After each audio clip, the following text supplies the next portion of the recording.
നൂറ, ആദില, എന്തൊരു അവസ്ഥയാണല്ലേ. ഇതാണ് ഏഴിൻ്റെ പണി. ഏഴിൻ്റെ എന്നല്ല, 16ൻ്റെ പണി എന്ന് തന്നെ വിചാരിക്കാം. ഞാൻ വിചാരിച്ചത് നൂറ ഫൈനൽ ഫൈവിൽ ഒരാളായി എന്നാണ്.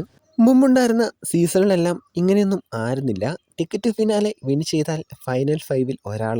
നിങ്ങളെല്ലാവരും എന്താണ് വിചാരിച്ചേ എന്ന് കമൻറ്റ് ചെയ്യണേ. ഫൈനൽ ഫൈവിൽ ഒരാളായി നൂറ എന്നല്ലേ വിചാരിച്ചത്?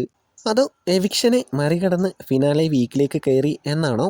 എന്തോ വലിയൊരു അട്ടിമറി നടക്കാൻ പോകുന്ന പോലെയാണ് എനിക്ക് തോന്നുന്നത്. കാരണം അല്ലെങ്കിൽ ഇന്നലെ ലാലേട്ടൻ അങ്ങനെ പറയുകയില്ല. നൂറയും ആദിലയും വീട്ടിലുണ്ടായിരുന്ന എല്ലാവരും അങ്ങനെ തന്നെയാണ് വിചാരിച്ചിരുന്നത്. നൂറ ഫൈനൽ ഫൈവിൽ ഒരാളായി. പിന്നെ ബാക്കി 4 പേര് ആരൊക്കെയാണ്, അങ്ങനെയുള്ള ചർച്ചകളായിരുന്നു വീട്ടിൽ നടന്നുകൊണ്ടിരുന്നത്. എന്തായാലും ഇന്നലത്തോടെ ഒരു കാര്യം മനസ്സിലായി. നൂറ ഫൈനൽ ഫൈവിലില്ല. മിക്കവാറും ഈ ആഴ്ച പകുതിയാകുമ്പോഴത്തേക്കും ആദില പുറത്താകും. പിന്നീട് 6 പേരെ ബാക്കിയുണ്ടാവുകയുള്ളൂ. ഫിനാലയുടെ തലേദിവസം മോഹൻലാൽ ഉള്ളിലേക്ക് വന്ന് 6ാമത്തെ ഒരാളായ നൂറയെ കൊണ്ടുപോകും. പിന്നെയുള്ളത് അനുമോൾ, അനീഷ്, ഷാനവാസ്, അക്ബർ, നെവിൻ. ഇവർ 5 പേരാണ് ഫൈനൽ ഫൈവിൽ ഉണ്ടാവുക. എന്നാലും ഇങ്ങനൊരു മണി ഇവർക്ക് കിട്ടുമെന്ന് വിചാരിച്ചില്ല.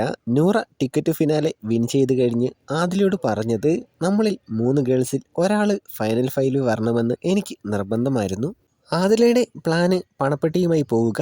പിന്നെ നൂറയാണെങ്കിൽ ഫൈനൽ ഫൈവിൽ എത്തിയല്ലോ. അങ്ങനെ അവരുടെ എല്ലാം വിജയിച്ചു. അങ്ങനെയൊക്കെ വിചാരിച്ചിരുന്നതാണ്. ഇനിയിപ്പോൾ എന്ത് പറയാനാണ്.